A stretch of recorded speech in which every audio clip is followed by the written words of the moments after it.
Yo, what is up guys? Grim here. So today's video is going to be about elder farming, specifically the red and yellow elder, and whether I kind of think it's worth it. I'm going to give you a few tips and tricks and kind of my experience with it in farming Abyss.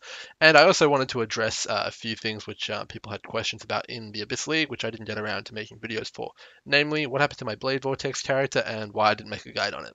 So to get straight into it, I wanted to talk a few things about the elder. So just to start off with, the Elder comes in three different forms. It comes in red, yellow, and white, and the loot table alters a little bit depending on kind of which one you're doing. So the white one is on white maps, yellow one on yellow maps, and red one on red maps. So to spawn them in, we're all pretty familiar. You run the shaper maps, and then you kind of get Elder influence on your Atlas, and you spread that Elder influence, and then eventually you end up with the Elder and his Elder Guardians. And then you run the Elder Guardians, and then eventually you can fight the Elder, which is all good and fine. However, I really wanted to outline just how long this actually takes. So I farmed the Elder quite a few times. I'd at least say about a dozen or more times, of some on this character, some on other characters. And the kind of system that I came up with is to have my mapper, which I play EK Nova with a headhunter and all that stuff, and then I also have my boss killer. So you use the mapper to get through all of the progression in terms of knocking out the shaper maps, spreading the elder influence, and kind of just doing that phase quickly. And then you jump on your boss character and you do the guardian maps on the boss character, and then eventually the elder map on the boss character as well. If you're pretty unfamiliar on how the elder mechanics and all that kind of works, I've got plenty of videos on my YouTube channel which you can kind of see exactly how to manipulate it, push them around, and all that kind of stuff.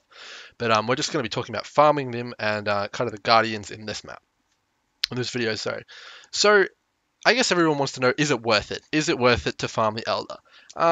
In short, no, I don't believe it is. It's very time consuming, it's quite tedious, and there's no real way to min-max it. It's kind of just you get what you're given in terms of your RNG and the Elder placement. A lot of people have really complained about it. I tried to really take the system and make the best of it and really try and figure out how to min-max it. However, it doesn't seem like it's kind of something that lends itself towards that, and it's kind of really quite random. So we're going to go through it. First problem I have with the system is straight up, if you're doing a mapping kind of strategy, like sextant blocks, lots of sextants everywhere, that's just going to completely screw with this. You need to run basically every map on the Atlas when you're farming up Elder.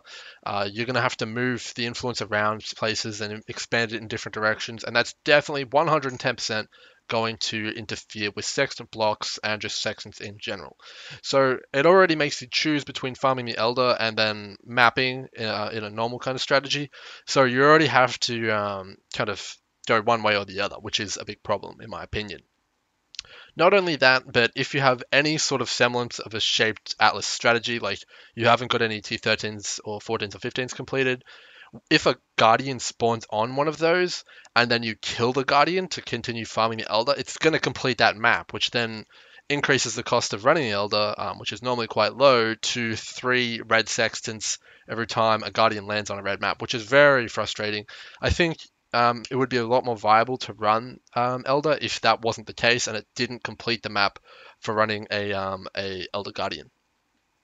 Not only that, but you basically need all the maps on the Atlas to be able to efficiently farm Elder like all day, through and through, kind of like chain run maps and chain spawn Elders and all that kind of stuff. You need every map on the Atlas, and you need a lot of them, because a lot of the time the war for the Atlas is going to push and pull, and you're going to have to, like, let's say a thicket map gets highly contested between Elder and Shaper. You're going to have to run maybe Thicket 3 or 4 times, and that's really annoying if you don't have a massive map pool and are picking up all the kind of maps that you find on the floor. So you have to be very active with picking up maps, and you have to have a large kind of library of them. And without the map tab, that can get very messy. So that's kind of downside number 1 and 2. You can't do a mapping strategy, and you can't be kind of stingy with the amount of maps you pick up. You can't min-max that kind of part of the game. So you need a lot of maps, and you have to commit to this strategy. Okay, so if the loot's good, it's probably fine, right? Yeah, okay, so we'll keep going. The next thing up is that the Elder position is random. So when you initially wipe the Elder off the Atlas and then go to reapply him, you're going to get all those shaper spots all over the Atlas. You're going to complete them. It's going to take like 5 to 10, maybe more, maps to kind of get through that. Of course, you can just run to the end, kill the boss, and that'll count. But that's already a sizable amount of time. Like, let's say each map takes 1 or 2 minutes to get to the boss. That's already like 20 minutes for a run or more. You can get a few lucky ones and have it under, but yeah, it's probably going to take you about 20 minutes to spawn the Elder in. And then on top of that, it's going to be completely random on the Atlas. So if he's all the way in the top right, left, or bottom kind of corner and in the white area, and you want to farm the big heavy hitting items like Impresence and the Watcher's Eye, you need to then relocate the Elder influence. So you need to have a bunch more white maps and kind of shuffle them over to the yellow and red zone. Or you can completely wipe the Elder back off the Atlas and do those kind of 10 maps again. So already you're probably looking at about at least 30 minutes to even get the Elder in the place you want. Maybe he landed in a really good spot, so you don't have to spend that 10 minutes moving him, but still, we're looking at a pretty decent amount of kind of time investment for the run. So, okay, you've got him in a place you want him. Let's say 20 to 25 minutes it took you so far. So he's in the right place. Now you need to spread the influence. So you got to have some more maps in your kind of map library, and you're probably going to have to do another good 10 to 15, maybe even 20 maps, depending on how aggressive the shaper takes the maps back, and kind of where everything kind of falls in terms of how your atlas is getting set up. So that's again another 20 minutes. That's 40 minutes now just to farm one elder. So that's fine. Cool. All right, no worries. So we've got him. He's on the map now, on the atlas. So now we're going to have the problem, which is what everyone's so mad about, is he can go anywhere. So in terms of your big elder influence blob that you're going to be creating, he can land in the white maps. If you've got any white maps at all on the atlas, he can land there. He can land in any of the yellows and any of the reds. So the way that the loot is set up for elder currently is that Impresence, which is the neck piece, drops from red elder only. And the Watcher's Eye drops in both yellow and red. And then the White Elder only drops the rest of the items. And the rest of the items, honestly, are not worth anything. So you're just trying to farm the Watcher's Eye and Impresence. So you have to go for the yellow or red Elder, otherwise you've completely wasted your time. So maybe you're like zoom character and you've like gotten away with like 25 to 30 minutes. Still, he can completely go in the opposite direction and land on a white map, and then it's not even the nightmare's not over then either. You've got him on a white map. Now you actually have to run all four of the guardians to get them off, and then run the white elder, and then start all over again, which is a complete nightmare scenario. If it lands on a white elder, you basically just lost 30 or 40 minutes of your time and got nothing for it. So that's one massive problem with farming the elder. There are, believe it or not, even more problems though. So let's say you didn't land on a white kind of square. It landed on a yellow or a red one. Cool, so no worries. That's really good. You're now eligible for one of the best drops in the game. The next piece is very fantastic for bossing characters, and then the jewel is obviously very powerful. We've seen some of the really good ones go for upwards of 100 exalts. So that's kind of what we're looking at for those. You can be rich off that kind of stuff, which is really good. So fantastic. We've got them on the yellow or red, and we're going to go in now, and we're going to kill the Elder Guardians. So that's really good. Some of the Elder Guardians do drop uniques. I think actually all of them do. Some of them are very bad though, but there is a few very noteworthy ones, and that's the Bell Timber Blade and the other sword. And both of those drop off the bug or plant kind of Elder Guardian, which you've probably seen in this video here. He's the one who summons the clones and kind of moves around the place, which is it's a pretty easy fight. But yeah, the items he drops are fantastic. They can be combined with a fusing orb into the bow Arborix, which is definitely one of the best bows in the game currently. So he's going to be able to give you a chance at some loot. It's definitely not 100% drop rate by any means. So yeah, it's definitely a bit of RNG there. But okay, so let's say you do all of those Elder Guardians and you're into the Elder himself. So I just want to go on the record and say the fight is very easy if you have any sort of gear or experience with the game. It's not even close to the difficulty of any of the Guardians or Shaper. It's completely below all of the current endgame content, and I think it's kind of intended to be that way as well. Newer players can kind of get a bit of experience in bossing, and it's much more accessible to newer players because they're always going to be interacting with the Elder mechanic, and they're always going to be getting a feel for like kind of what the end game's going to be like. It's good. It's more accessible, and it's kind of a big chunky boss fight earlier on in the game as opposed to just Shaper and the Guardians. So I think that's really good. But in terms of farming, the rewards are there, but the fight is very easy, and it can actually be quite boring in my opinion. on the character I'm playing in the background here, I literally just walked in. Granted, I do have a support with me, and I just stood next to him for a few seconds, and he was dead. He phased into the next phase, and then it's a good 3 or 4 minutes of just waiting for him to kind of die. So it's not a very fun fight. That was part of the reason I don't like farming him. But we'll move on to a few more facts. So let's say you kill the yellow elder. Here's a really big problem. You're thinking, oh, I'm going to get the Watcher's Eye. Brilliant. I got a shot at like 100 exalts if I get the Energy Shield one or the Hatred one. And that's really fantastic. But no, it doesn't have a 100% chance to drop. I'm not sure exactly what the drop chance is, but it's definitely not 100%. I've had multiple runs where I've got nothing, but an Elder item like a weapon or the belt or something like that. So that's already a problem. So I just invested 30 to 40 minutes. Maybe a little bit less again if you're like a speed runner and you have more experience with this. But yeah, I just invested a lot of time and I got pretty much nothing. Whereas if I spent 40 minutes mapping, I would have easily made like at least, I don't know, 100 chaos or something like that. So in terms of opportunity cost, I could have done way more maps than I could have done Elders, and I can get nothing for Elder, which kind of sucks. So you'd probably think that, hey, maybe the Red Elder has a 100% drop rate because he's harder and harder to get. No, he can absolutely not drop the Watcher's Eye as well, and that really sucks. So that's kind of the thing that blows about farming the Elder. On top of that, here's where it gets even worse. Let's say you got the Yellow Elder, which is great. You didn't have to take that long to get him to spawn in, and you get in there, you kill him, no problem, cool.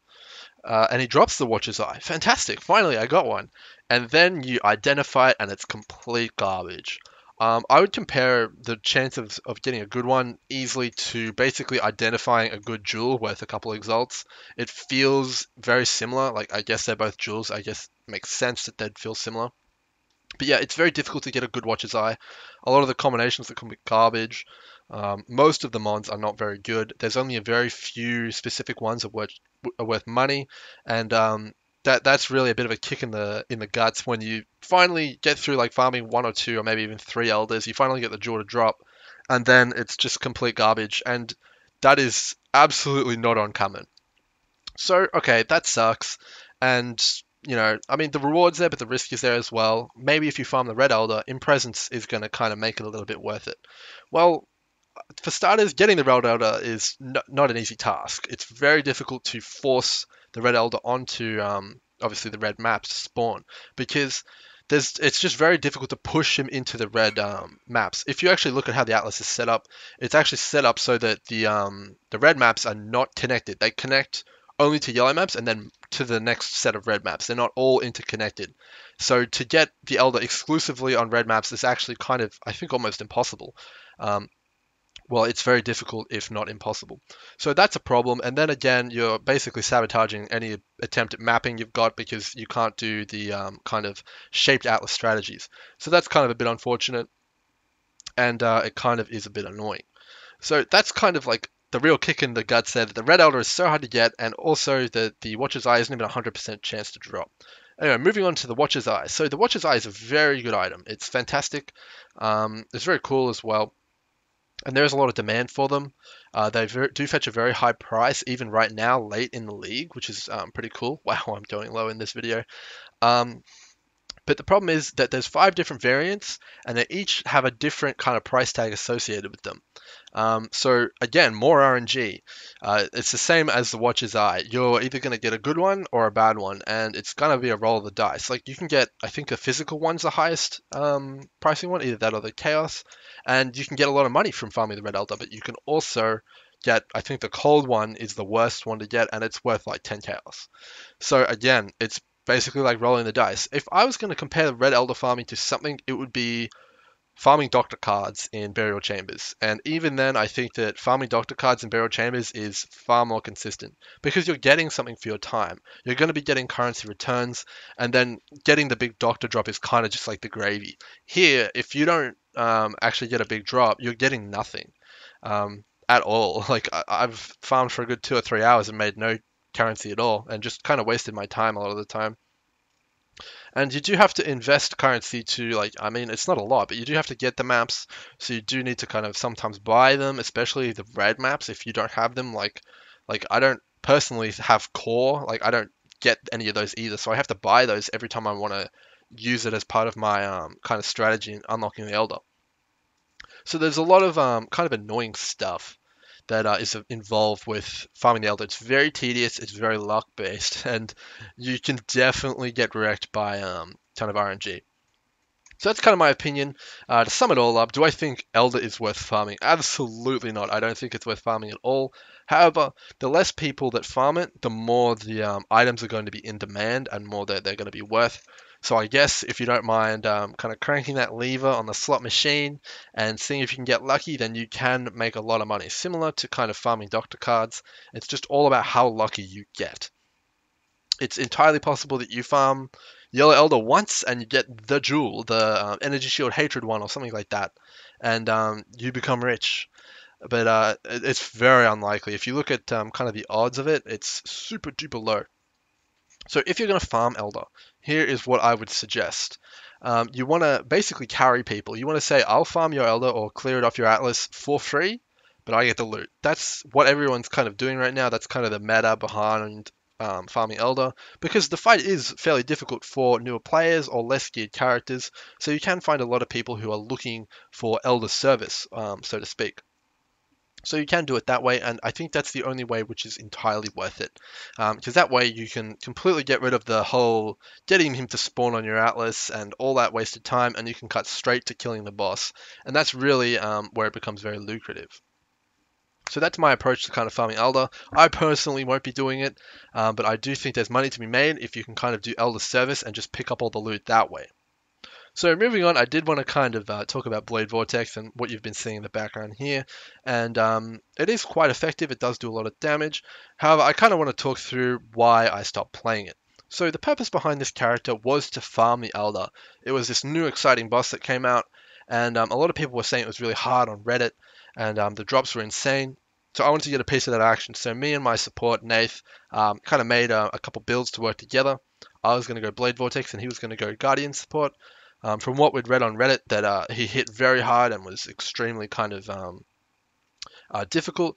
However, when we got in there with a ton of gear, we kind of realized that those Reddit posts were not made by people who were approaching the game kind of from our level, I guess, and that the fight is fairly trivial when you have the gear and you have the knowledge and the setup that you need. Which I guess is like everything in the game, but I kind of expected a little bit more difficulty from it, and that's kind of why when I created the characters that we were using, I kind of expected a little bit more is kind of what I'm getting at here. So that was one thing. I was kind of hoping it was going to be this big challenging kind of boss fight similar to Shaper, which we could farm up and kind of get a bit of an edge on people because they weren't able to kill it. However, yeah, when we got in there, it wasn't quite like that. So I'm going to go over the character right now. It's missing a few pieces of gear, but you'll get the kind of idea. So we're going to go in there, we were going to farm up Storm, and it was going to be great. However, as I talked about earlier, farming it is not as easy as it sounds. We were planning on farming it exclusively ourselves, and that didn't come to fruition because of obviously the complications involved. So yeah, that was kind of one reason I didn't like to do it. It was quite boring and easy, so I wasn't having fun basically, and that was basically reason number one. I much prefer mapping. I find that a lot more fun. And honestly, it's more currency that way as well. So I didn't like it in terms of the entertainment. Reason number two was for Blade Vortex itself. It can't be used exclusively to clear the maps as well as kill the boss, because Blade Vortex is very poor at mapping. I can't stay on one character, so I was having to relog basically every time I wanted to do a boss. So you'd do the maps and then you'd relog to do the boss and then map, relog, and that's kind of annoying and tedious. So if you want to farm the boss, that's definitely the most efficient way to do it if you're doing it solo, but it just wasn't enjoyable for me at all. And mapping on Blade Vortex really wasn't fun. So that's reason number two. And then reason number three, obviously, is it wasn't very profitable. Farming bosses in general on softcore is not profitable because there's basically no difficulty to it because you can go in there, die, come back, go in there, die again. So it is fairly accessible for everyone. There's no barrier to entry. Like, you don't lose your character if you die to a boss. So that's reason number three. Wasn't very profitable. And then reason number four is I just really didn't like the way the character played. I like very high mobility kind of characters. The goal with the character was to basically build an invincible character. So we relied on a lot of life regen, a lot of effective health, and we were going to go for a lot of armor as well. So the way we were going to do that is with Shaper's Touch. That was going to be our energy shield, basically. We were going to use Memory Vault, sorry, for the armor, and we were going to stack a bunch of mana and use the new Watcher's Eye Jewel, which came out this patch, which was going to convert that mana into energy shield.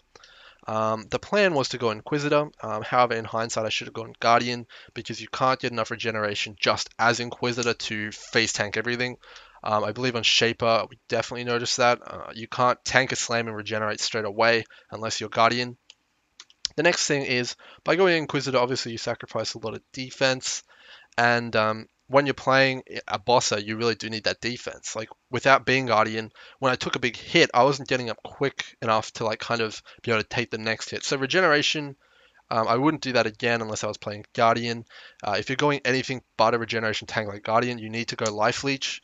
And Life Leech in ES, in terms of how I was building the character, didn't work out too great either, because my main source of Life Leech has obviously been the Vessel of Vincta, and that doesn't have 100% uptime. So there was definitely a lot of problems with the character. I think Scorching Ray Raja's Fire is definitely the way to go in terms of a boss killer which uses spells this league. Either that or minions. I think it's very difficult to do any kind of boss killer relying on Leech without going Guardian. I just feel like Leech and spells doesn't work too great in terms of a bossing scenario right now, at least for Blade Vortex. The other thing is mana. Mana was a massive problem. It felt very bad to not be able to cast my spell constantly. Perhaps that's normal for bossing, but I didn't feel like I enjoyed that very much. So basically the way the character works, I don't have my auras on and everything right now, but when you get into kind of the thick of it and you're casting with everything on and you don't have much of a mana pool because you reserve most of it, the mana basically means you can't have full stacks of Blade Vortex all the time unless you've got everything up. So I need I think it was Rallying Cry we were using. I needed my support right next to me and all that stuff. So it made it quite uncomfortable to play. The other thing with playing Blade Vortex is the Elder Guardians are very mobile. They dash all over the place all the time. And as Blade Vortex, it's kind of annoying to have to dash after them, especially with such a slow shield charge speed. Granted, I don't have a weapon on right now, but running after them is quite a chore, and I didn't enjoy that aspect of it either. I would have felt much more comfortable on a bow character or something like Cyclone, where I could easily follow them and not have to kind of have a problem with that. So all in all, the fourth reason was just I didn't really enjoy the playstyle of the character, and it felt kind of uncomfortable. So in the future, I will be making a boss character for next league. I'm probably going to go with either a bow character, some form of Cyclone character, or the good old RF Scorching Ray if that doesn't get nerfed. Most likely Cyclone or a bow character though. So all in all, I did enjoy my experience farming Elder. It was pretty fun. I didn't really make any money at it though. I don't think I got one good jewel, and I think the only presence I got was the cold damage one, of course, and it's worth basically nothing. But I did obviously enjoy the experience. I think the Uber Elder is going to be much more profitable. The drops look way better. I really hope the Watcher's Eye drops 100% of the chance of Uber Elder. I have high hopes, and I will be tackling that in the next patch and trying to come up with a build which hopefully I can share with all of you guys, and which is very effective at killing him. So thanks for watching, guys. Hopefully this wasn't too long, but I just really wanted to share my opinion on kind of the whole Elder farming. I'll be making tons of new videos coming up. I'm going to review some of the Ascendancy classes when we get all of them and the patch notes, and you guys can look forward to that. I'll see you guys in the next one. Cheers.